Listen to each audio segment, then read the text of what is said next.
महंगाई को देखते हुए इस बार बजट से हर सेक्टर को कुछ ज्यादा ही आशाएं हैं, खास तौर पर रिटेल सेक्टर को। रिटेल सेक्टर चाहता है कि सरकार मल्टी ब्रांड रिटेल का रास्ता खोले ताकि महंगाई को काबू में किया जा सके। रिटेल सेक्टर की इस साल के बजट से और क्या उम्मीदें हैं, देखिए बजट और आप 2011 में।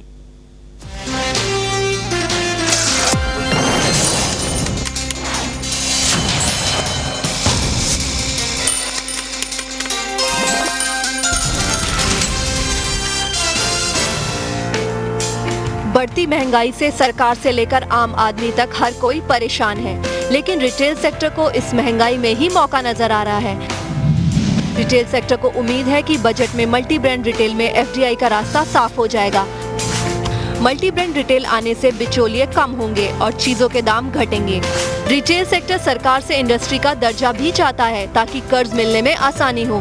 रिटेल कंपनियां जो रेंट देती हैं उस पर सर्विस टैक्स भी चुकाना पड़ता है। रिटेल कंपनियां चाहती हैं कि सरकार सर्विस टैक्स को वापस ले। 2-3 साल से हमारी सर्विस टैक्स जो रेंट पे लगाया है फाइनेंस मिनिस्टर, वो विड्रॉल करने की हमारी गुजारिश है, क्योंकि वो बड़ा पिंचिंग है और रिटेलर्स प्रॉफिट्स बना नहीं रहे हैं और ऐसा रेंट में कोई सर्विस नहीं है। आप जो चीज़ भाड़े पे देते हैं वो कोई सर्विस नहीं होता है ना मॉल।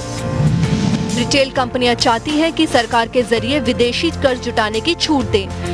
रिटेल सेक्टर ये भी चाहता है कि सरकार ब्रांडेड सामानों पर लगने वाली इंपोर्ट कम करे। फ्रेंचाइजी मॉडल को बढ़ावा देने के लिए सरकार को अलग कानून बनाने की भी मांग है। जीएसटी को जल्दी से जल्दी लागू करने की मांग है ताकि मल्टीपल टैक्स से छुटकारा मिले।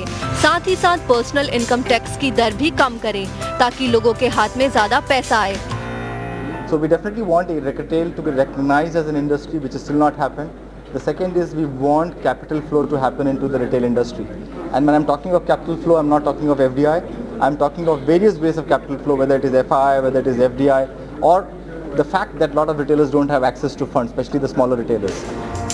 रिटेल कंपनियों की मांग है कि सरकार रिटेल सेक्टर के लिए अलग से नेशनल पॉलिसी बनाए ताकि सभी राज्यों में रिटेल कंपनियों के लिए नियम आसान हो। राष्ट्रीय नीति बनाने से सेक्टर की ग्रोथ बढ़ेगी और रिटेल में रोजगार के मौके भी ज्यादा पैदा होंगे। एकता पांचाल, बिजनेस डेस्क, TV9।